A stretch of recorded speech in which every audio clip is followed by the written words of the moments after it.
عمر ایوب صاحب سے، بیرسٹر گوہر صاحب سے، شبلی فراز صاحب سے، کیا وجہ ہے کہ سینٹ میں میرے کوہاٹ کے ایک سپوت کا نام آیا؟ وہ نام کس نے نکالا؟ میں خواب سے نہ خواب اور نہ خوف، ہم پارٹی کے اندر بھی سب کو میسج دے رہے ہیں، یہ عوام تیار بیٹھی ہے، ہم میں ابھی تک خاموش ہوں، مجھے پھٹنے پہ مجبور مت کرے، یہ تمہارے باپ کی پارٹی نہیں ہے، یہ کسی کے باپ کی پارٹی نہیں ہے۔ جنہوں نے قربانیاں دی، جن کی ماں بہنوں کی بے عزتیاں ہوئی، اور تم اکیلے بیٹھ کے فیصلے کرو گے۔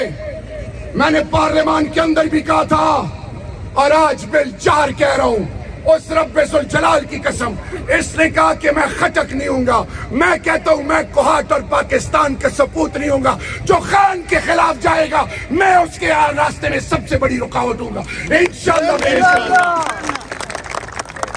کیا چل رہا ہے؟ سیاست کرو، ہمیں سیاست نہیں کرنی، ہم نے پاکستان کا مستقبل سوچنا ہے۔ عمران خان اور پاکستان لازم و ملزوم ہے، اور وہ لوگ جو پہ بیٹھے ہیں پی ٹی آئی کے اندر، آپ سن لو، یہ پارٹی ہماری مقابلہ نہیں کر سکتی انشاءاللہ باذن اللہ۔ یہ ریجیکٹڈ لاٹ ہے، ان کو پاکستانی قوم نے ریجیکٹ کر دیا۔ ابھی ہمارے اندر کچھ آستین کے سانپ ہیں، منافق اندر بیٹھے ہیں۔ میں کھل کے بات کرنے والا ہوں، میں کسی شوکاز موکاز سے نہیں ڈرتا، میں اللہ سے ڈرتا ہوں۔